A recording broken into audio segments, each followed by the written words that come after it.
कृष्णाय परमात्मने नमः. ஸ்ரீமத் பகவத்கீதை 6வது அத்தியாயம் ஞான யுத்தம். இந்த அத்தியாயத்துல பகவான் தியானம் பண்ணது, அதற்கான மனநிலை, எதை தியானம் பண்ணணும், தியானம் பண்ணறதுக்கு எது முக்கியமான தேவை, தியானம் பண்ணறச்சே நமக்கு ஏற்படக்கூடிய தடைகளுக்கு என்ன நிவர்த்தி,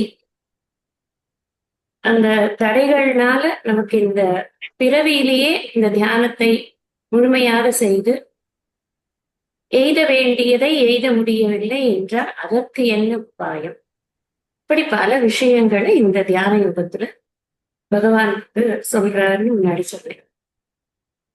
ஆரம்பத்திலேயே பகவான் என்ன சொல்றார் அப்படின்னு பார்த்தா,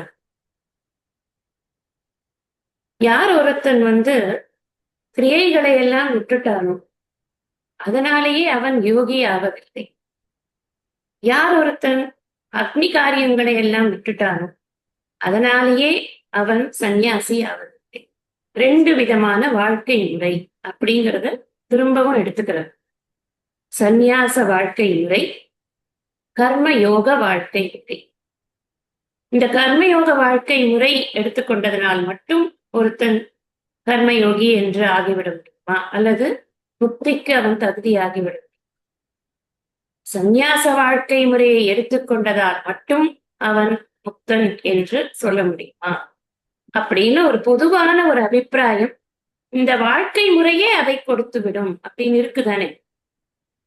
அவங்களுக்கு என்னப்பா சந்நியாசி, எதுவுமே கிடையாது, பந்தமே கிடையாது அப்படின்னு நம்ம பேசுறோம் இல்லையா, உண்மைதானே அது அப்படிங்கிற முதல் கேள்வி, முதல் விஷயத்தை அவர் ஹேண்டில் பண்றார்.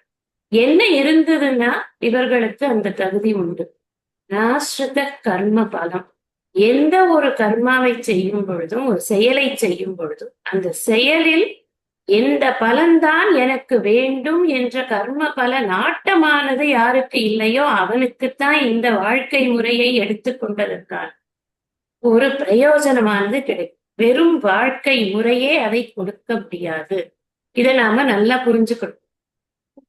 இதற்கு காரணம் என்ன அப்படின்னா, அர்ஜுனனுடைய கேள்வி, இந்த சொல் தான். நான் பைக்ஷியமப்பி ஈகலோகேன்னு சொன்னதுனால பகவான் இவன் அந்த சந்நியாசிங்கிற ஒரு ஒரு வேஷத்தை இவன் ரொம்ப பெருசா நினைத்து கொண்டிருக்கிறான்.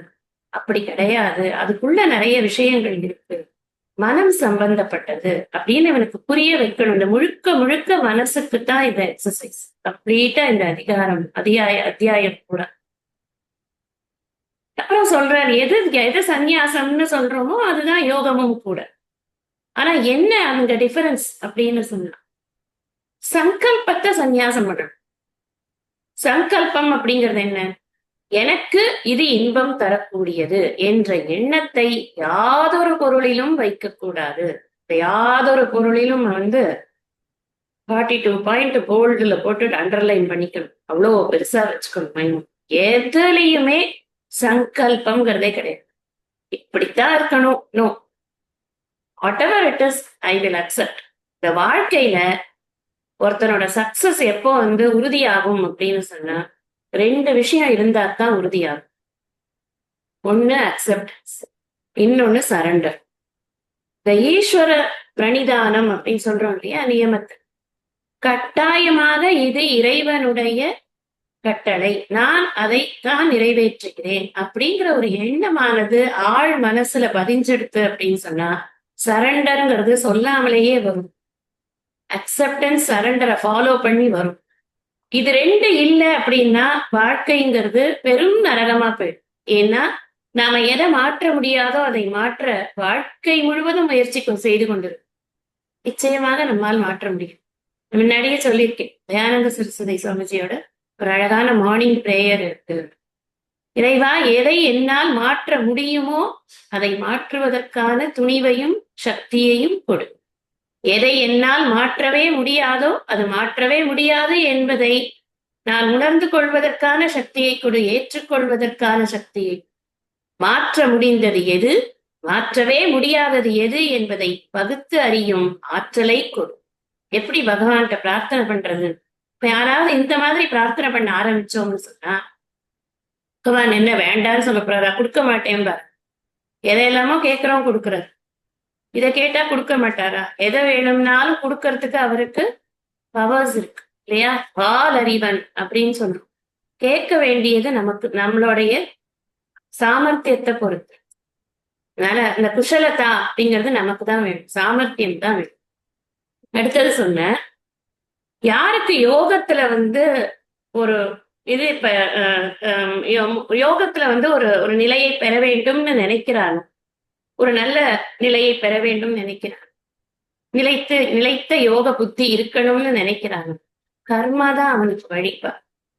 அவனுக்கு நிஷ்காமமாக காரியங்கள் செய்து கொண்டிருப்பதுதான் அவனுக்கு வழி. அந்த யோகாரூடனுக்கு சமம் தான் அடுத்த வழி. அந்த அந்த கர்மா தான் அவனை யோகாரூடனாக ஆக்கி யோகத்தில் நிலை பெறச் செய்து அதுக்கப்புறம் அவனுக்கு சமம் அப்படிங்க இருக்கக்கூடிய அந்த பற்றற்ற தன்மை, இந்திரிய நிக்கிரகம்ங்கிறது தான் முக்கியம். அது இருந்ததுனாதான் இந்த சர்வ சங்கல்ப சந்நியாசம் எல்லாம் பண்ண முடியும். அதை அவனுக்கு அடுத்தபடியாக அது கொடுக்கிறது. அப்போ இங்க என்ன நமக்கு தெரியறது? முறையாக காரியங்களை செய்வாயா. முறையாக காரியங்கள் செய்யறது எப்படிங்கிறது தான் care of 3rd, 4th, 5th chapter. நிறைய ஸ்லோகங்கள் நம்ம படிச்சிருக்கோம். அது எல்லாத்தையும் அசை போட்டாதான் காரியம் பண்ணும் பொழுது என் புத்தி எப்படி இருக்கணும், யுக்த புத்திங்கிறது எப்படி இருக்கணும். சாந்தசிய குத சுகம் சொன்னார் இல்லையா? அந்த யுக்தமா இருக்கக்கூடிய புத்தி, நாஸ்தி புத்திர் அயுக்தசிய அபாவயத சாந்தக. எப்படி வரும் உனக்கு சாந்தி? எப்படி வரும்? நீ யுக்த புத்தி இல்லைன்னா உனக்கு சாந்தி வராது. யுக்த புத்தின்னா என்ன அர்த்தம்? அறிவோடு கூடிய புத்தி. எந்த அறிவு? நான் யார் என்பதற்கான அறிவோடு கூடிய புத்தி.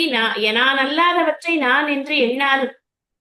அப்ப இதெல்லாம் நமக்கு தெரியும். நிலையானது எது, நிலையற்றது எது, ஆத்மா எது, அனாத்மா எது, நான் இந்த பிறந்ததற்கான காரணம் என்ன, பிறந்ததற்கான பயன் என்ன, அதை அறிவது எப்படி, அடைவது எப்படி, இதெல்லாம் தெரிந்து கொண்டுதான் நான் என்னுடைய வாழ்க்கையை நடத்த வேண்டும். அப்பொழுதுதான் எனக்கு சாந்தி கிடைக்கும் அப்படின்னு சொன்னாரு. சித்தப்பிரஜ்ஞ லட்சணத்துல அவனுக்கு சாந்தி வர்றதுக்கு காரணம் அதுதான். யதாகி நேந்திரியார்த்தேஷு ந கர்மஸ்வனுஷச்சதே சர்வ சங்கல்ப சந்நியாசி யோகாரூடஸ்ததோச்யதே. இங்க என்ன சொன்னார் லாஸ்டா? நம்ம 4வது ஸ்லோகம் இதுதான் படிச்சிருக்கோம். எப்போ ஒருவனுக்கு இந்த புலனின்ப பொருட்கள்ல நாட்டம் இல்லாமல் போகிறதோ, இது நான் எப்படி என்ன தெரிஞ்சுக்கிறது, நான் யோகாரூடனா இருக்கேனா அப்படிங்கறத நான் எப்படி தெரிஞ்சுக்கிறது? எனக்கு நானே போட வேண்டிய ரேங்க் கார்டுல என்ன நான் வச்சுக்கிறது? ஒரு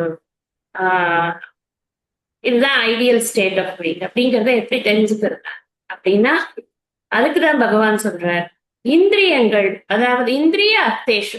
இந்திரியங்கள்னா நம்முடைய மெய்வாய் கண் மூக்கு செவி. அர்த்தம்னா என்ன?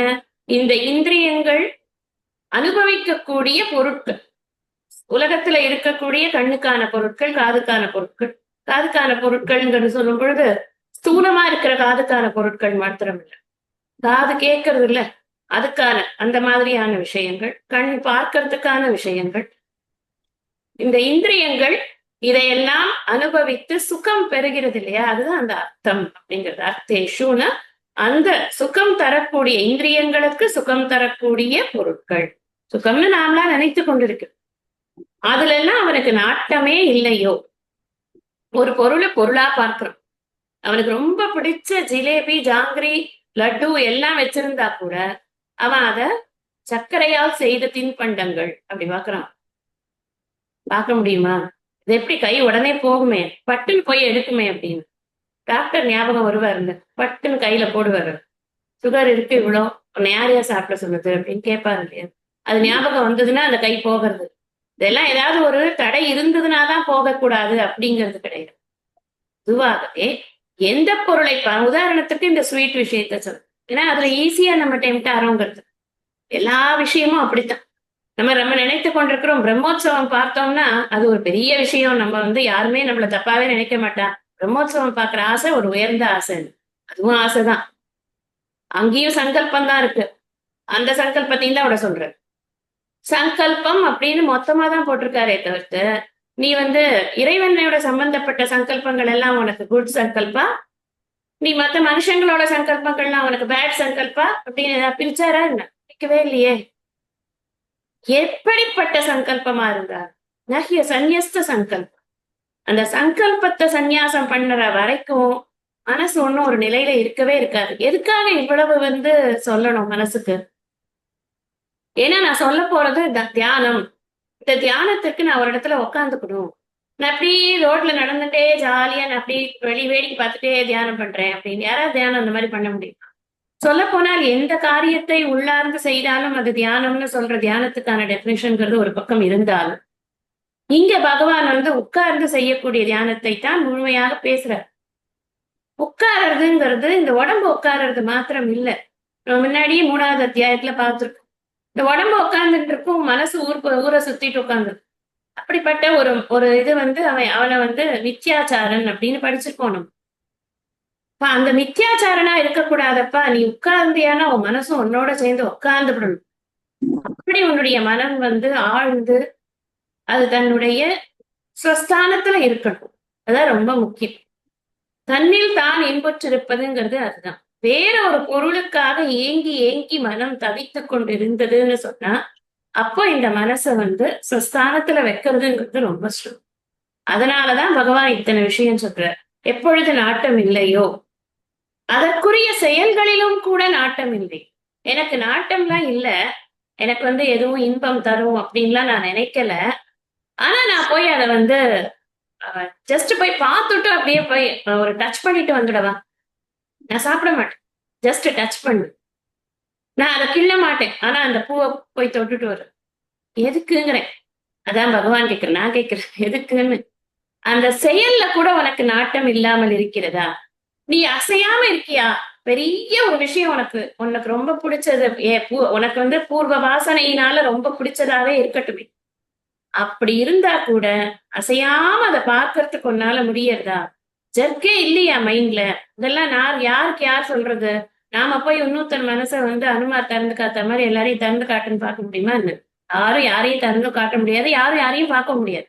தனக்கு தானே பார்த்துக்க வேண்டியதுதான். அப்படி இருக்கிறவன் தான் என்ன சொல்ற? சர்வ சங்கல்ப சந்நியாசி. அத்தனையும் துறந்தவர், அத்தனை சங்கல்பங்களையும் துறந்த. சங்கல்பத்தை துறக்காமல் நான் துறந்தவன் என்று ஒருவனால் சொல்லவே முடியாது. இந்த சங்கல்பங்கள் எந்தெந்த வகையால் ஏற்படும்ங்கிறதுதான் நாம அருளுடைமையில ஆரம்பிச்சு புலால் மறுத்தல், தவம்க்கு அப்புறமா நம்ம பாக்குறோம் இல்லையா?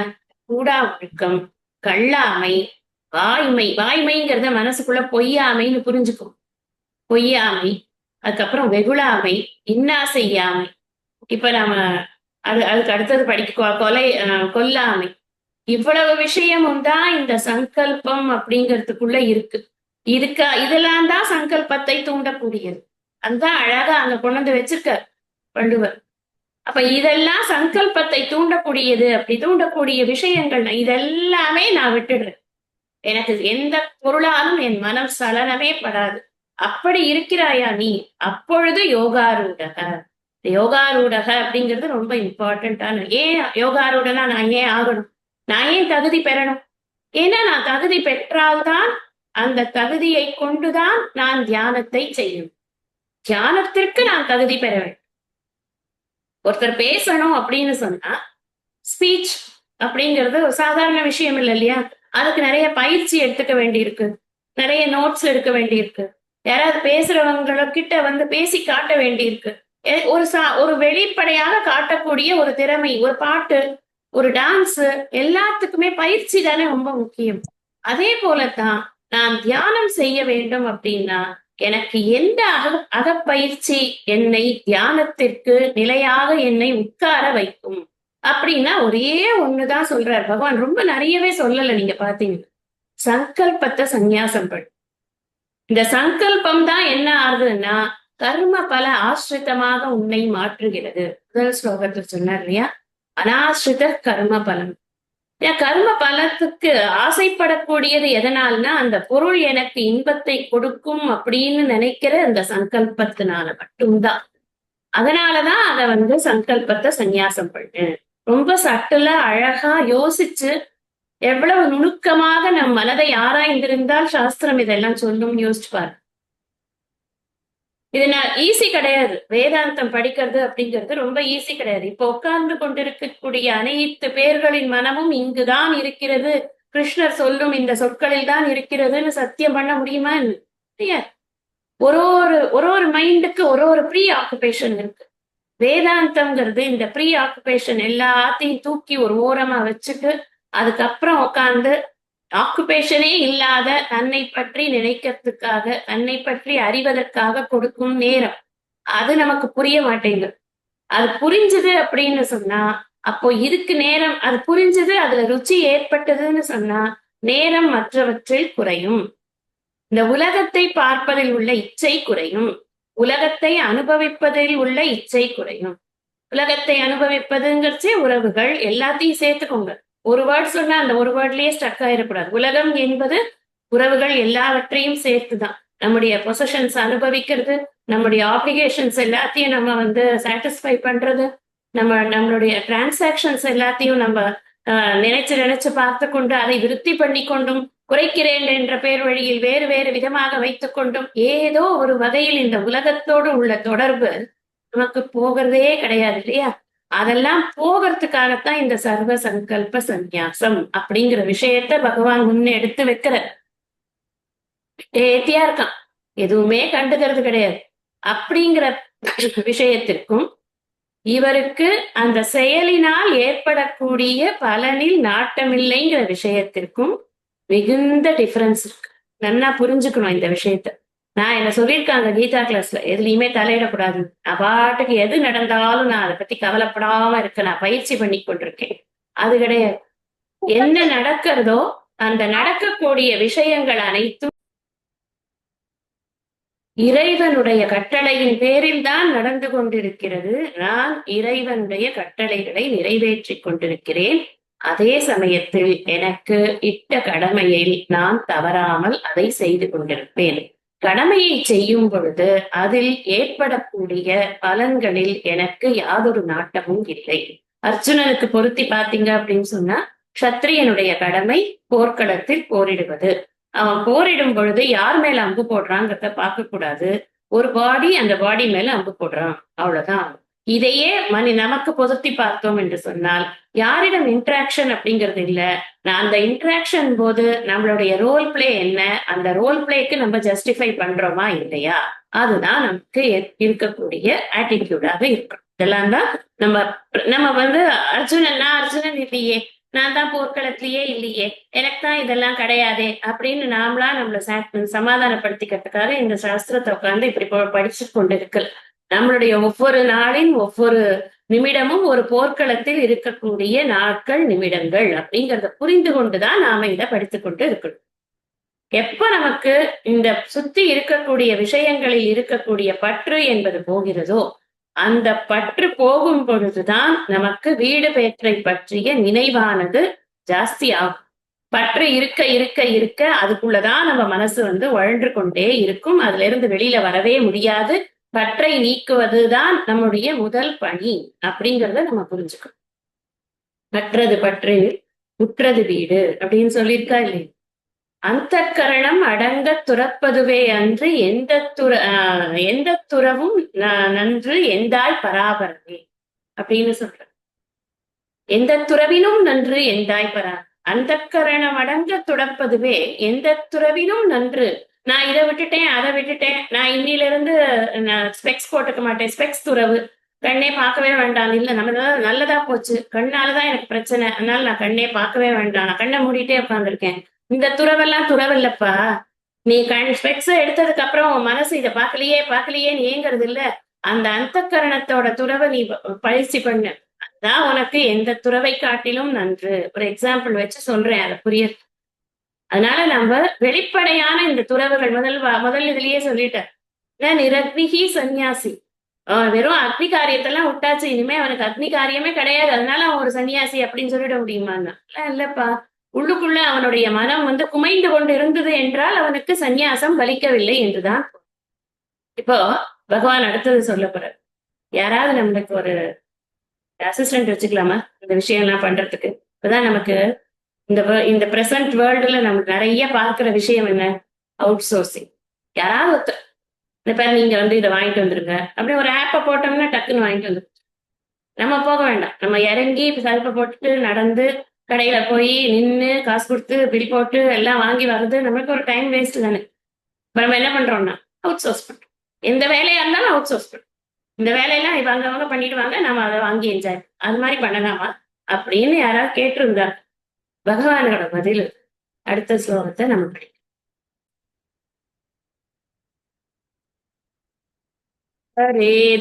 ஹரேதாத்மனாத்மானம் நாத்மானம் அவசாதயேத் ஆத்மைவ ஹ்யாத்மனோ பந்துः ஆத்மைவ ரிபுராத்மனः. ஆத்மனா தன்னால், ஆத்மானம் தன்னை, உத்தரே உயர்த்தி கொள்ள வேண்டும். உயர்த்தி கொள்ள வேண்டும்னா இந்த இடத்துல பிறவி சூழலில் இருந்து கரையேற்றிக் கொள்ள வேண்டும். ஆத்மானம் தன்னை ந அவசாதையே ஒரு பொழுதும் கீழ் நிலைக்கு கொண்டு செல்லக்கூடாது. ஆத்மா ஏவ தானே ஆத்மனக தனக்கு பந்து உறவினன். ஆத்மா ஏவ தானே ஆத்மனக தனக்கு ரிப்புகு பகைவன். இதை விட கிறிஸ்பா ஒரு விஷயத்த யார் சொல்ல முடியும்னு யோசிச்சுப்பாரு. பகவான் என்ன சொல்ற? உன்னை நீதான் காப்பாத்தி, யாரும் உனக்கு காப்பாற்ற முடியாது. You cannot out source this. ஏன்னா இது உன்னுடைய வாழ்க்கை, உன்னுடைய வாழ்க்கை. நீ யாரு என்பதை உணர்வதற்கு நான் யாருன்னு நான் உணரணும். நீங்க யாராவது உணர்ந்துட்டு எனக்கு சொல்லுங்க, நான் அப்படியே கண்ணை மூடிட்டே கேட்டுட்டு நான் அப்படியே மோட்சம் பெற்று விடுகிறேன். சொல்ல முடியுமா? முடியவே முடியாது. காரணம் என்ன அப்படின்னா, இங்கு நடக்கக்கூடிய அத்தனை ஒரு ஒரு ஒரு தனி மனிதன் எடுத்துக்கொண்டால் அந்த தனி மனிதனுக்கு நடக்கக்கூடிய அத்தனை விஷயங்களுக்கும் காரணம் அவனுடைய மனம், புத்தி, இந்திரியங்கள் தான். இந்த மனம், புத்தி, இந்திரியங்களை தான் கட்டுப்படுத்த வேண்டும். இன்னொருத்தரால பை ஃபோர்ஸோ பை லாவோ கட்டுப்படுத்த முடியுமான்னா ஓரளவுக்கு மேல அது முடியவே முடியாது, சாத்தியமே கிடையாது. இதை நாம நல்லா புரிஞ்சுக்கணும். அதனாலதான் பகவான் சொல்றார், ஏன் ரோல் பிளே என்ன இதுல? நான் ஏதோ இதுக்கு ஒரு கிளாஸ்க்கு வரேன், நான் படிக்கிறேன், நான் படிச்சுட்டு இருக்கேங்க, நான் படிக்கிறது முக்கியம் இல்லை. எவ்வளவு தூரம் உள்ள போச்சு, நீ என்ன முயற்சி பண்ணினாய், நீ எந்த அளவுக்கு இதை உள்வாங்கிக் கொள்வதற்கு முயற்சி பண்ணினாய். பொதுவாக நாம எப்பவுமே எனக்கு புரியல, அவங்க சரியில்லை, அது சொல்லி கொடுத்த மெத்தட் சரியில்லை, இப்படியே நம்ம பேசி பேசி பழகி இருக்கோம். ஸ்கூல்ல எல்லாம் இப்ப பிசிக்ஸ் வரலன்னு வச்சுக்கோங்களேன், பிசிக்ஸ் டீச்சர் தான் பிரச்சனை. கெமிஸ்ட்ரி வரலன்னா கெமிஸ்ட்ரி டீச்சர் தான் பிரச்சனை. ஓரளவுக்கு அதை இன்ட்ரெஸ்டிங்கா சொல்லி கொடுக்க வேண்டியது அவங்களுடைய கடமை அப்படிங்கிறத ஒத்துக்கொண்டா கூட இந்த லௌகிகமான கல்விக்கே நாம நிறைய முயற்சி பண்ணலைன்னா அந்த கல்வி நமக்கு ஏறுமா அப்படின்னா ஏறுறது இல்லையே. நாம எத்தனை தடவை அந்த சொல்யூஷன்ஸை போட்டு பாக்குறோமோ, நம்ம ஈக்குவேஷன்ஸை சால்வ் பண்ணி பாக்குறோமோ அத்தனை தடவை நமக்கு அது மனசுல ஏறுறது. மேக்ஸ்ல எவ்வளவு தூரம் நம்ம ப்ராப்ளம்ஸை போட்டு பாக்குறோமோ அவ்வளவு தூரம் நமக்கு அதுல கிரிப் ஏற்படுறது. அதே மாதிரிதானே வேதாந்தமும். அதே மாதிரி இந்த வேதாந்தம்ங்கிற வார்த்தை என்னவோ பெருசா ஒரு ஒரு இதுவா இருக்கு, ஃபேசினேட்டிங்கா இருக்கே தவிர்த்து ஆரை பத்தி படிக்கிறோம், நம்மளை பத்தி படிக்கிறோம். என்னை பற்றிய அறிவை நான் பெறுகிறேன், என்னை பற்றிய அறிவில் நான் நிலைத்து இருக்க பாடுபட வேண்டும். ஆச்சரியவத் பசியதி கஷ்டிதேனம் ஆச்சரியவத் வததி ததைவ சான்ய. எல்லாம் பகவான் 2வது அத்தியாயத்தை சொல்ற. ரொம்ப ஆச்சரியம் அப்பா இது. இதை படிக்கிறது ஆச்சரியம், இதை சொல்றது ஆச்சரியம், இதை கேட்கறது ஆச்சரியம், கேட்டா கூட புரியாம இருக்கு பத்தியா, அது அதை விட பெரிய ஆச்சரியம் அப்படின்னு பகவான். அதையேதான் இங்க சொல்ற. அந்த மாதிரி ஆச்சரியமான ஒரு விஷயம் இருக்கு. அந்த விஷயத்தை நான் அறிந்து கொண்டு அதற்கு என்னை தயார்படுத்திக் கொள்ளணும். இந்த நாலேஜுக்கு நான் தகுதியானவனாக ஆக்கிக் கொள்ள வேண்டும். நான் புத்தரே இந்த ஸ்லோகத்தை நிறைய கோட் பண்றது முதல்ல உள்ளத்துல இருக்கக்கூடிய ஒரு சோர்வுத்தன்மையை நீக்கணும். என்னாலதான் முடியாதுங்க, எனக்கெல்லாம் சான்ஸ்கிரிட்டே தெரியாது, நான் எப்படி படிக்கிறது? இப்ப எத்தனை பேர் படிக்கிறீங்க? சான்ஸ்கிரிட் என்ன பெரிய பிஹெச்டியா? நம்மலாம் கிடையாது. ஒரு லாங்குவேஜ், அவ்வளவுதான். அதை நம்ம எப்படி படிக்கணும் தெரிந்து கொண்டால் படிக்க போகிறோம். அதற்கு பொருள் தெரிந்து கொண்டால் சொல்லிய பாட்டின் பொருள் உணர்ந்து சொல்லுவார் செல்வர் சிவபுரத்தின் கீழ். அப்படிதானே சொன்னார். 2 அர்த்தம் அது. சொற்களின் பொருள், பாட்டின் பொருள், ரெண்டுமே உணர்ந்து சொல்லக்கூடியவர்கள் செல்வர் சிவபுரத்தின் கீழ் அப்படின்னு சொல்லியிருக்க. அப்ப நமக்கு என்ன வேணும்? ஒரு உத்வேகம் வேணும், ஒரு ஒரு முயற்சி வேணும். இதை படிக்கணும், இதை தெரிஞ்சுக்கணும் அப்படின்னு. எந்த விதத்துல நான் அந்த முயற்சியை ஸ்டார்ட் பண்ணுவேன்? எனக்கு எந்த விதத்துல முயற்சியை ஸ்டார்ட் பண்றதுக்கு பகவான் சொல்லியிருக்காரு? நிஷ்காம கர்ம யோகத்தை நான் உத்வேகத்தோட பண்ணணும். என்ன போங்க, நம்ம பேர் வராதான், நம்ம இவங்கதான் பண்ணாங்கிறதும் வராதான். நிஷ்காமங்கிறாங்க. ஒன்னும் நம்ம பேரே தெரியாம நம்ம ஒரு வேலை பண்றது எதுக்கு இதை பண்ணுவானு, சும்மா இருந்துட்டு போலாம் அதுக்கு அப்படின்னு நம்ம உற்சாகம் இழந்து நமக்கு எப்ப பார்த்தாலும் நேம் ஃபேமிலியே நம்ம மனசு போய்கொண்டு இருந்தது அப்படின்னா நிஷ்காம கர்மயோகம் எப்படி பண்ண முடியும்? பண்ணவே முடியாது. வெளிப்படையான தெரியக்கூடிய பலன்களில் நாட்டம் இருந்தாலும் நமக்கு கஷ்டம்தான். கண்ணுக்கே தெரியாமல் இருக்கக்கூடிய பலன்களில் நாட்டம் இருந்தாலும் நமக்கு கஷ்டம்தான். முக்கியமான பலன், நான் ஒரு காரியத்தை என்னுடைய கடமையாக, இறைவனின் கட்டளையாக செய்யும் பொழுது, விருப்பு வெறுப்பு இல்லாமல் செய்யும் பொழுது எனக்கு உண்மையாகவே ஒரு சித்த சுத்தியானது, மன அமைதியானது கிடைக்கிறது என்பதுதான் முதல் பலன். அப்படிங்கிறத புரிந்து கொண்டு நான் காரியங்கள் ஆற்ற ஆரம்பித்தேன் அப்படின்னா எனக்கு நிச்சயமா அந்த சித்த சுத்தி அடுத்தடுத்த பலன்களுக்கு என்னை கண்டிப்பா இட்டு செல்லும். இது ஒரு ஸ்ரத்தா. குருமுகமாக நம்ம படிக்கும் பொழுது ஸ்ரத்தாதான், ஸ்ரத்தாவான் லபதே ஞானம்னு பகவான் சொல்லிருக்கு. சாதாரணமா கிடைக்காதப்பா ஞானம். ஸ்ரத்த இருந்தால் மட்டும்தான் அவனுக்கு ஞானமானது கிடைக்கிறது. தத் வித்தி பிரணிபாதேன பரிப்பிரஷ்னேன சேவையா. குருவையே வேலிடேட் பண்ணிக்கொண்டே இருந்தார். அவர் இப்படி சொல்றாரா, இல்ல இவர் கரெக்டா சொல்றாரான்னு எனக்கு டவுட்டா இருக்குங்க. நான் வேணா வேற ஒரு புக் எடுத்து பாக்குறேன், அந்த புக்ல வேற மாதிரி போட்டிருக்கேன், இப்ப இவர்கிட்ட எப்படி நான் தொடர்ந்து படிக்கிறது? நம்ம அக்செப்ட் பண்ணியாச்சு குரு அப்படின்னு சொன்னா, அக்செப்ட் பண்றதுக்கு முன்னாடி 10 வாட்டி நம்ம யோசிக்கலாம். அக்செப்ட் பண்ணிட்டோம்னு சொன்னா அந்த குரு என்ன சொல்றாரோ அதுபடி நாம பொறுமையா உட்காந்து படிக்கணும். நம்ம படிக்கிறச்சே புரியாத தோஷம் நம்ம புத்தியில இருக்கலாம், இருக்கும். ஏன்னா இந்த புத்திக்கு இன்னும் அந்த அளவுக்கு மெச்சூரிட்டி இல்லை. அப்போ நான் தான் உற்சாகமா சோர்வு இல்லாமல் நான் படிக்கணுங்கிறத படித்துக்கொண்டே இருக்கணும்.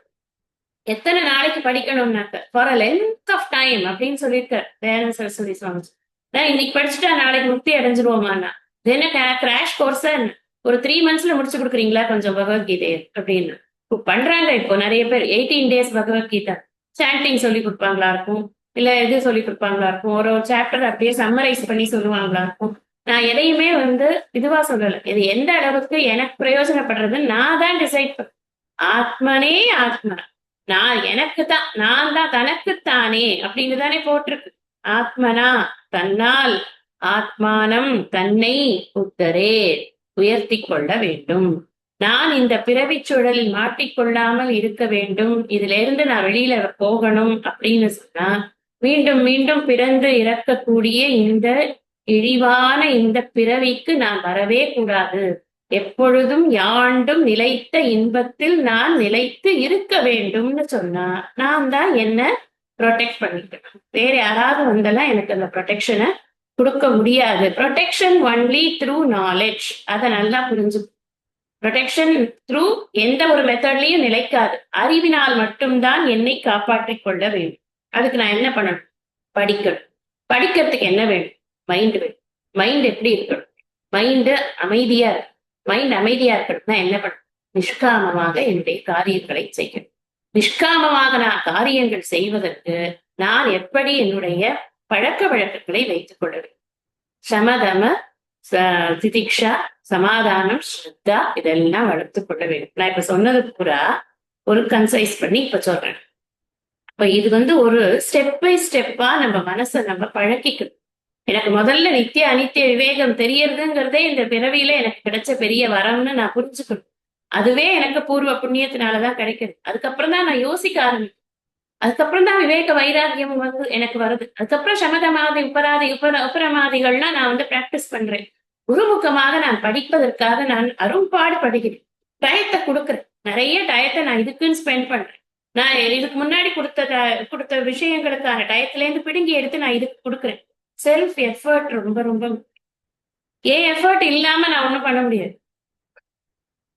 யூடியூப்ல திறந்தீங்கன்னா எத்தனையோ ஆச்சாரியம்.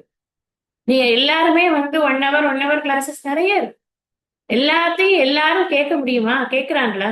அப்படி கேட்டா இந்த உலகத்துல ஒருத்தர் கூட தப்பே பண்ண மாட்டாங்க. ஏன்னா அவ்வளவு தர்ம பிரச்சாரங்கள் யூடியூப்ல கிடக்கு. ஏன் உலகத்துல இவ்வளவு தப்பு நடக்குது? எஃபர்ட் யார் போடுறது? தானா பிளே ஆகுமா என்ன? நான் தேடி கொண்டு போகணும்.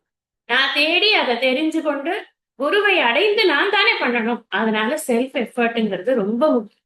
குரு அப்ப ஒண்ணுமே பண்ண மாட்டாரா? நான் ஏதோ அவர் கொஞ்சம் ஹெல்ப் பண்ணுவார் பார்த்தேன். குரு கை கொடுப்பார். நம்ம அவரையும் சேர்த்து குழியில தள்ளிவிடக்கூடாது.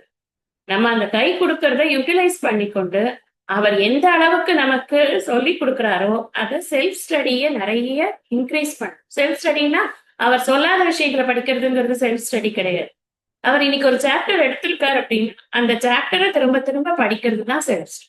நம்ம ஸ்கூல்ல காலேஜ்ல பண்ணாததா? ஹோம்ஒர்க் பண்ணிருக்கலையா? நான் தானே அதை பண்ணி ஹோம்ஒர்க் பண்ணி நான் தானே அதை மனப்பாடம் பண்ணி அப்புறம் நான் எக்ஸாமுக்கு நான் தானே எழுதுறேன். யாராவது ஒருத்தர் ப்ராக்ஸி போட்டு எழுதுறோமா? இல்ல இல்லையா?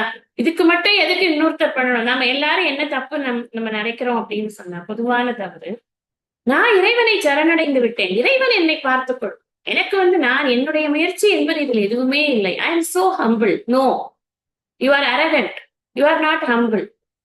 நான் இறைவன் எல்லாவற்றையும் பார்த்துக் கொள்வார் என்பது இந்த விஷயத்தில் அல்ல. உன்னை பற்றி அறிந்து கொள்வதற்கு நீதான் முயற்சி செய்ய வேண்டும்ங்கிறது சாஸ்திரம். நான் சொல்றேன், சாஸ்திரம் அப்படித்தான் சொல்லு.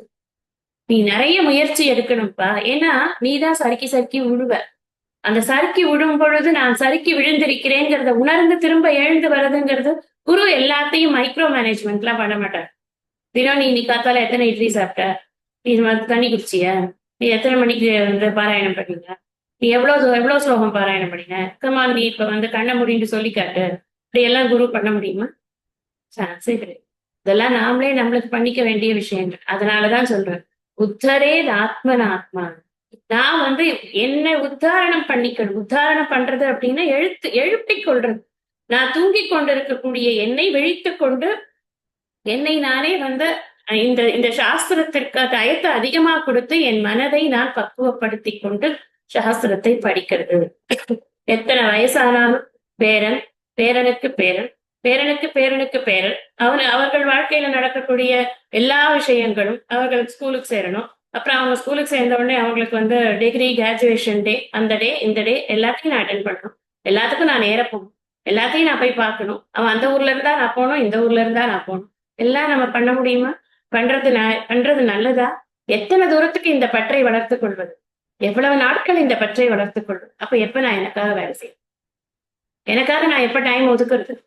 எத்தனை வேலை இருந்தாலும் அப்படியே போட்டுட்டு என் வேலை இப்போ பாராயணம், என் வேலை இப்போ சாஸ்திர சிரவணம், என் வேலை இப்போ மனன கிரந்தம் படிக்கிறது, என் வேலை இப்போ தியானம் பண்ணுவது என்று நாம் நமக்கான நேரத்தை ஒதுக்க ஆரம்பிச்சாதான் தன்னைத்தானே உயர்த்தி கொள்வது என்பதற்கு ஒரு அர்த்தம் இருக்கு. இல்ல அது எப்படி? நீங்க என்ன இப்படி எல்லாம் சொல்றீங்க? குடும்பம்னா அப்படிதான். நீங்களே இல்வாழ்க்கையில படிச்சிருக்கீங்க. துறந்தார்க்கும் துவாதவர்க்கும் இறந்தார்க்கும் இல்வாழ்வான் என்பான் துணை.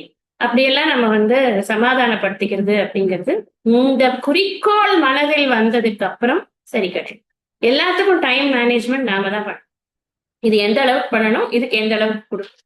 குடும்பத்தோட ஒத்துழைப்பு முக்கியம், நான் இல்லைன்னு சொல்றேன். பட் எல்லாருக்குமே இது புரியணும். நாம எந்த அளவுக்கு தீவிரமாக இதை ஆசைப்பட்டு இதில் இறங்குகிறோமோ அந்த அளவுக்கு நிச்சயமாக நமக்கு அனைவருடைய ஒத்துழைப்பும் கிடைக்கும். இதெல்லாம் நான் இந்த ஒரு நம்மளுடைய பிரசன்ட் டே லைஃப்க்கு நான் சொல்லிக் கொண்டிருக்கேன். நீங்க அர்ஜுனனோட நிலைமையை எண்ணி பாருங்க. அர்ஜுனன் இப்படி போட்டுட்டு உட்கார்ந்துருக்கான். விஸ்ருச்சே சசரம் சாபம் போட்டான். எல்லாத்தையும் கீழே எப்படி போட்டுட்டு சோக சம்பிக்த மானசகன்னு உட்கார்ந்தாச்சு. நீயா தான் எழுந்துக்கணும். நான் உன்னை எப்படி வாப்பா, எழுந்துக்கோ அப்படின்னு நான் சினிமால காட்டுற மாதிரி தோளை தொட்டு தூக்கி எல்லாம் எழுப்ப முடியாதப்பாங்கிறார் கிருஷ்ணன். உத்தரேத ஆத்மனாத், எழுந்துறியா நீ? நம்ம பெருசா படுத்து கொண்டிருக்க, நம்ம உட்கார்ந்துட்டு இருக்க, என்ன கண்ணீரும் கம்பளையுமா, எங்க என்ன பண்ற நீ அப்படின்னு கேட்கிற அந்த டோன் புரிஞ்சுக்கோங்க. அதுக்காக தான் சொல்றேன். யாரு யாரை எழுப்புறது? இன்னொருத்தராலதான் எழுப்பிலாம் சாத்தியமே கிடையாது. நாமளேதான் நம்மளை எழுப்பிக்கிறோம். எவ்வளவோ பிரச்சனைகள் வாழ்க்கையில வருது, எத்தனையோ பேரை இழக்கிறோம்.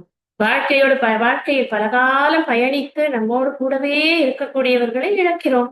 அதுக்கப்புறம் நம்ம வாழறதே இல்லையா? பிராக்டிக்கலா யோசிச்சு பார்க்கணும்.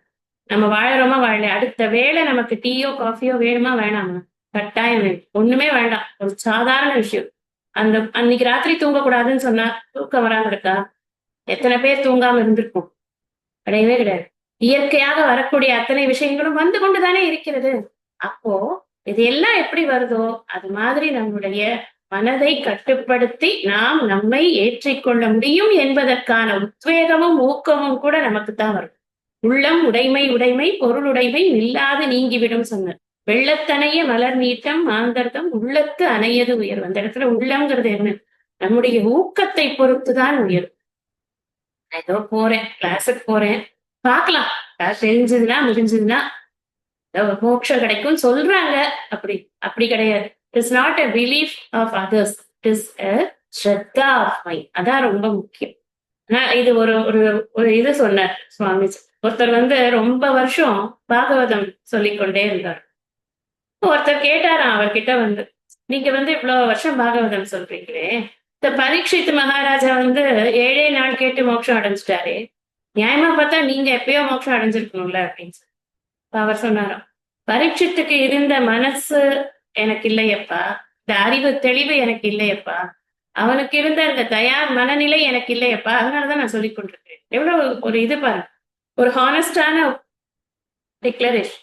அதுக்காக சொல்லிக் கொண்டிருக்கிறவர்கள் எல்லாருக்குமே அந்த மனசு இல்லை அப்படின்னு நினைக்க கூடாது. எதுக்கு சொல்றது அப்படின்னா, இது மனநிலையின் தயாரிப்பை பொறுத்துதான் அது அப்படிங்கிறதுக்காக அவர் சொல்றார். அதுக்காக அவர் மட்டும் அப்படின்னு அந்த எக்ஸாம்பிள் அப்படி எடுத்துக்க கூடாது. எக்ஸாம்பிள் சொன்னாலே எப்பவுமே ஒரு ஒரு ஆங்கிள் தான் அது கவர் பண்ணுங்கிறத நீங்க எல்லாரும் புரிஞ்சுக்கணும். எந்த ஒரு எக்ஸாம்பிளுமே 360 டிகிரிஸை கவர் பண்ணி சொல்லவும் முடியாது, சொல்லவும் கூடாது. அதனால ஒரே ஒரு ஒரு ஒன் சைட சொல்றோம். நம்ம இந்த மனசுக்கு அந்த தயாரிப்பு இருந்ததுன்னா உடனே இது கிடைக்கிறது அப்படின்னு. சோ அந்த தயாரிப்பை ஏற்படுத்துறதுக்குன்னு இவருக்கு ஒரு இது இருக்கு, ஒரு பிராரப்த கர்மா இருக்கு, அதை இவர் பண்ணி கொண்டிருக்கிறார்.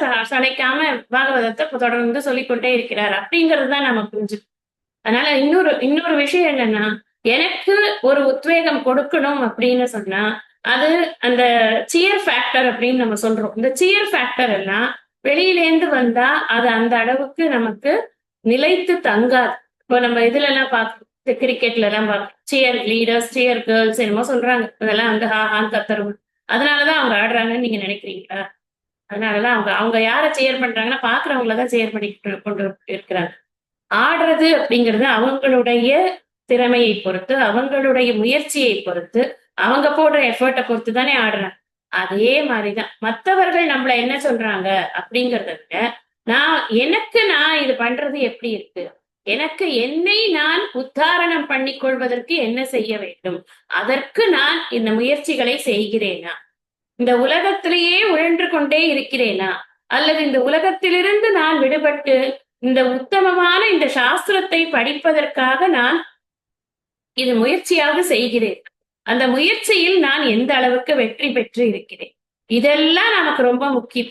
இந்த சாஸ்திரத்திலேயே ஒரு வாக்கியம் இருக்குன்னு சொல்லுவார் சுவாமிஜி, புத்திரஸ்ய புத்திரம் திருஷ்டுவா வானப்பிரஸ்தம் குறியாத் அப்படின்னு. இது ரொம்ப ஸ்ட்ரிக்டா சொல்லக்கூடிய ஒரு விஷயம். ரொம்ப முன்னாடி காலத்துல நீ உன்னுடைய புத்திரன்னா என்ன, நம்முடைய பையன், அவனுடைய புத்திரன் அந்த பையனோட முகத்தை நீ பார்த்தாச்சு அப்படின்னு சொன்னா கிளம்புப்பா வீட்டை விட்டு. நீ பேபி சிட்டிங் பண்ற, நீ இதை பண்ற அதை பண்றேன்னு உட்காந்து மறுபடியும் பழையபடி நீ உன்னுடைய சம்சாரத்துல நீ உட்காரக்கூடாதுன்னு சாஸ்திரம் சொல்றது. இந்த வானப்பிரஸ்த ஆசிரமம்ங்கிறத எதுக்கு வச்சிருக்கு? இந்த காரணத்துக்கு தான் வச்சிருக்கு. நம்மளோட வேலையை நம்ம ஆரம்பிக்கிறதுக்கான ஒரு காலமாக அது கொடுக்கப்பட்டிருக்கு. இந்த காலத்துல நம்ம வனத்திற்கு போக முடியாது, வீட்டிலேயே நம்ம ஐசோலேட் பண்ணிக்க முடியும். யாருக்கெல்லாம் வாய்ப்பு இருக்கோ அவர்கள் எல்லாம் நிச்சயமா அந்த ஐசோலேஷன் அட் ஹோம் அப்படிங்கறத கண்டிப்பா பண்ணதான் வேணும். அதுக்கு பேர் தான் வித்ட்ரா. இதுக்கு பேர் தான் வாலண்டரியா வித்ட்ரா பண்றது. கரண்ட் பில் கட்டியாச்சா, டெலிபோன் பில் கட்டியாச்சா, இந்த இது ரினியூ பண்ணியாச்சா, இன்டர்நெட் ரினியூ பண்ணியாச்சா அப்படின்னு பசங்க கிட்ட கேட்டு கேட்டு கேட்டு எல்லா விஷயத்திலையும் தலையிட்டு கொண்டு இருப்பது என்பதை நாம் தான் நிறுத்த வேண்டும். நமக்கு தான் அது நிறுத்த வேண்டிய ஒரு இது. நான் என்னுடைய மனதில் அதை தீர்மானமாக வைத்துக் கொள்ளுவேன். எனக்கு இலைக்கு சாப்பாடு வருதா, அது என்னவோ டேஸ்ட் இருக்குது இருந்துட்டு போறோம். ஏதோ ஒரு சாப்பாடு, நம்ம வீட்டு சாப்பாடு வந்திருக்கா, சாப்பிட்டோமா, போனோமா, பேசாம படிச்சோமா, வாய் மூடிட்டு இருக்கோமா, எந்த விஷயத்திலையும் தலையிடாம வீட்டை நிர்வாகம் பண்ணக்கூடிய பொறுப்பை அடுத்த சந்ததிக்கு கொடுத்தோமா, அவர்கள் எப்படி நிர்வாகம் பண்ணினாலும் நம்மிடம் இது சரியா நான் செய்யறதுன்னு கேட்கிற வரைக்கும் கம்முன்னு இருக்கோமா, நம்மளா நுழைஞ்சு அவங்க கிட்ட போய் நீ இதை பண்ண தப்பு, நீ இதை பண்ண தப்பு, நான்லாம் இருந்தா அப்படி பண்ணியிருப்பேன், நான்லாம் என்ன எவ்வளவோ பார்த்திருக்கேன், நம்ம நீ என்ன இப்ப போய் இதுக்கு போய் நீ இப்படி பண்ற, இப்படி எல்லாம் நம்ம அவங்களுக்கு அட்வைஸ்ன்ற பேர்ல அவங்களுக்கு டார்ச்சர் கொடுக்காம இருக்கோமா? நம்ம டயத்தையும் வேஸ்ட் பண்ணாம இருப்போமா? இதெல்லாம் யார் பார்க்கணும்? அதனாலதான் சொல்றார், சரி நீ எழுந்துக்கோ. நீ எழுந்துட்டா எனக்கு என்ன லாபம்னா பகவான் 5வது அத்தியாயத்துல சொல்லியிருக்க, இகைவ தயிர் சிதசத்து, இங்கேயே உனக்கு முக்தி என்பது இருக்கு. நீ எதுக்காக தேவையில்லாம அடுத்த பிறவியில நான் எனக்கு முக்தின்னு நினைக்கிறேன், அப்படிலாம் கிடையாது. இந்த பிறவியிலேயே உனக்கு முக்தி என்பது இருக்கு. அதுக்கு நான் முயற்சி செய்ய வேண்டியது என்னுடைய பர்சனல் எஃபர்ட்ஸ் தான் ரொம்ப முக்கியம். ஆத்மைவ ஆத்மனா பந்துகு, யார் எனக்கு ரிலேஷன்? எனக்கு ரிலேஷன் அப்படிங்கிறதுல ஒரு பெரிய லிஸ்டே இருக்கு. நான் என் தங்கள் நல்வரவை விரும்பும் அப்படின்னு இந்த பத்திரிகைக்கு பின்னாடி ஒரு 20 பேர் போடலன்னா பெரிய சண்டை வந்துடும் நம்ம ஊர்ல எல்லாம், இல்லையா? என் பேரை போட மாட்டேன், அப்ப நான் கல்யாணத்துக்கே வர மாட்டேன். அதெல்லாம் ரிலேஷன் இல்லப்பா. அதெல்லாம் இந்த உலகத்துக்கு காட்டுறதுக்கான ரிலேஷன். ஆத்மைவ ஆத்மனா பந்து, ஆத்மைவ ஆத்மா ஏவகி ஆத்மனா பந்து. தனக்கு தான் தான் ரிலேஷன், வேற யாரும் ரிலேஷன் கிடையாது. பந்துங்கிறவன் என்ன? நமக்கு நல்லது பண்றோம், கரெக்டா? பந்துன்னு எதுக்கு வச்சிருக்கோம் ஒரு பேரு? அவனா நம்மளுக்கு ஒரு கஷ்ட காலத்துல உதவி செய்வான். நமக்கு வந்தோன்னு பந்தத்தை அவன் ஏற்படுத்தி கொண்டிருக்கிறான் நமக்கு செய்து. இப்ப நமக்கு நாம தான் ஃபர்ஸ்ட் ரிலேஷன்ஷிப். இப்ப self love is uncultivated love அப்படின்னு சொல்லுவார் பரமார்த்தானந்த சுவாமி. அப்புறம் என்ன அர்த்தம்? யாராவது ஒருத்தர் உன்னை நீ விரும்புகிறாயா, நீ விரும்பே, நீ எவ்வளவு அது தெரியுமா, அழகு தெரியுமா, உன்னுடைய மனம் எவ்வளவு அழகு தெரியுமா அப்படின்லாம் யாராவது நமக்கு என்ன சொல்லி கொடுக்குறாங்களா? அதெல்லாம் கிடையாது. என்ன யாராவது ஒண்ணு சொல்லிட்டா எனக்கு என்ன நேச்சுரலாவே கோபம் வருது. அதனால என்மேல் எனக்கு இருக்கும் அன்புதான் உண்மையான அன்பு. என்னோடு எனக்கு இருக்கும் உறவுதான் உண்மையான உறவு. எனக்கு அதுதான் உண்மையான பந்து. அதே சமயத்துல யாருப்பா உனக்கு பெரிய எதிரின்னா, அதுவும் நான் தாங்க, வேற யாரும் கிடையாது. நானே தான் தூங்கி தூங்கி தூங்கி தூங்கி எப்ப பார்த்தாலும் என் டயத்தை வேஸ்ட் பண்ணேன். தூங்காதே தம்பி தூங்காதே, இந்த பாட்டெல்லாம் இருக்கே இல்லையா? நல்ல பொழுதை எல்லாம் தூங்கி கெடுத்தவர்கள் நாட்டை கெடுத்து விட்டு தானும் கெட்டு, அப்புறம் அதிர்ஷ்டம் இல்லை என்று புலம்பி கொள்வார் அப்படின்னு எல்லாம் அந்த பாட்டு. முன்னாடிலாம் நிறைய ஞாபகம் இருந்தது அந்த பாடல்கள்னா. இப்ப அப்பப்போ ஏதோ ஞாபகம். நம்ம யாரு தூங்குறது? நம்ம தானே தூங்குறோம், நம்ம தானே டயத்தை வேஸ்ட் பண்றோம். இப்ப என்ன சொல்றாரு பகவான்? உனக்கு நீதான்ப்பா நண்பன், பந்து, உறவினன். உனக்கு நீதான் எதிரி. வேற அறிப்பூனா எதிரின்னு, உனக்கு நீதான் எதிரி, வேற யாரும் கிடையாது. நான் இத்தனை பொசிஷன்ஸ் எல்லாம் இருந்து, இத்தனை பேர் என்னோட இருந்து, இத்தனை விஷயங்கள் எனக்கு இருந்தா தான் நான் இதுவா இருக்கேன், ஸ்ட்ராங்கா இருக்கேன்னு நான் நினைச்சுக்கிறேனே, அந்த எண்ணம் தான் எனக்கு எதிரி. ஒண்ணுமே வேண்டியது இல்லை. நான் இன்பமாக இருப்பதற்கு நான் மட்டுமே போதுமான, ஏனென்றால் நானே இன்பஸ்வரூபம். அப்படிங்கிற விஷயத்துல நமக்கு எப்ப ஒரு தெளிவு ஏற்படுகிறதோ அப்பதான் நமக்கு அப்படிங்கிறது புரியும். அது வரைக்கும் நாமளே என்ன ஆறோம்? நமக்கு எதிரியாக மாறிப்போயிடும். இப்ப எது இந்த ஸ்லோகத்துல எதை ரொம்ப வலியுறுத்திருக்காரு பகவான்னா, செல்ஃப் கான்பிடன்ஸோட வருது. இப்ப நம்ம படிக்கிறோம் திருக்குறள்ல, முதல் குறள் அகர முதல எழுத்தெல்லாம் ஆதி பகவன் முதற்றே உள்ளது. அதுல நம்ம இந்த இதுல கடவுளின் இலக்கணம் என்ன, கடவுளின் இலக்கணத்தை அறிவதனால் நமக்கு ஏற்படும் பலன் என்ன, வழிபாட்டினால் பலன் என்னன்னு பார்க்கும் பொழுது என்ன படிச்சோம்ல? தன்னம்பிக்கை வளரும் அப்படின்னு பார்த்தோம். உண்மையிலேயே முறையாக என்னை நான் யார் என்று உணர்ந்து கொள்ளும் பொழுதுதான் எனக்கு அந்த நம்பிக்கைங்கிறது இருந்தாதான் எனக்கு இந்த ஸ்டடியில சோர்வு இல்லாமல் படி. ஏன்னா இதுல நிறைய சோர்வு ஏற்படுவதற்கு காரணம் உங்களுக்கே தெரியும். ஃபர்ஸ்ட் இதை ஸ்டார்ட் பண்ண போது எவ்வளவு அட்டெண்டன்ஸ், இப்ப எவ்வளவு அட்டெண்டன்ஸ், எத்தனை பேர் இது விட்ட கிளாஸை கேட்சப் பண்றாங்க, எத்தனை பேர் கேட்சப் பண்ணல. நான் ஸ்டாட்டிஸ்டிக்ஸே வச்சுக்கிறது இல்லை. அதான் உங்களுக்கே எல்லாருக்கும் தன்னெஞ்சறிவது பொய் இருக்க எல்லாருக்கும் நல்லா தெரியும். அது ஏன்னாக்க தனக்குத்தானே இதனுடைய இம்பார்ட்டன்ஸ புரிஞ்சா மட்டும்தான் இதை பண்ண முடியும். இதுக்கெல்லாம் நம்ம மார்க்கெட்டிங்லாம் பண்ண முடியாது. அதைத்தான் பகவான் சொல்ற. அதனால அடுத்த ஸ்லோகம் பார்க்கலாம். பந்துராத்மாத்மனஸ்தஸ்ய ஏனாத்மைவாத்மனாஜிதः அநாத்மனஸ்து சத்ருத்வே வர்த்தேதாத்மைவ சத்ருவத். ஏன எந்த ஒரு உயிரால், ஆத்மனா கரணங்களால், அதாவது உடல் மனம் புத்தி ஆகிய கரணங்கள். ஒரு இடத்துல ஆத்மாக்கு தனக்குன்னு சொல்லியிருக்கு, ஒரு இடத்துல கரணங்கள் சொல்லியிருக்கு. இந்த டிஃபரன்சஸ் நோட் பண்ணி வச்சுக்கோங்க. என்னென்ன பதவுரை சொல்றோமோ அதை நோட் பண்ணி வச்சுக்கொண்டா உங்களுக்கு ஈஸியா புரியும் பின்னர். ஆத்மா ஏவ தனது கரணங்களாலேயே, பாடி மைண்ட் காம்ப்ளெக்ஸ், உடல் மனம் புத்தியாலேயே, சித்தக வெல்லப்படுகிறதோ, தஸ்ய ஆத்மனக அந்த உயிருக்கு, ஆத்மா உடல் மனம் புத்தியானது பந்து நண்பன். இப்ப பந்து நான் ரிப்பு சொல்லிட்டாரா, அதைத்தான் இங்க விளக்குற. தூ ஆனால் அனாத்மனக தன்னுடைய உடல் மனம் புத்தியை கட்டுப்படுத்தாத உயிருக்கு, சத்ருவத்து பகைவனை போல, ஆத்மா ஏவ அந்த உடல் மனம் புத்தியே தான் சத்ருத்வ சத்ருத்வே பகைமையை வர்த்ததே பாராட்டுகிறது. இந்த உடல் மனம் புத்தியை கட்டுப்படுத்தினால் அந்த உடல் மனம் புத்தி என்பது எனக்கு பந்துவாகிறது. அது எனக்கு கட்டுப்படுத்தாத உடல் மனம் புத்தியானது ஆனது எனக்கு பகைவனாகிறது. இதுதான் சிம்பிள். மேற்கொண்டு இந்த ஸ்லோகத்துடைய கருத்துக்களை நாம அடுத்த சத்சங்கத்துல படிப்போம்.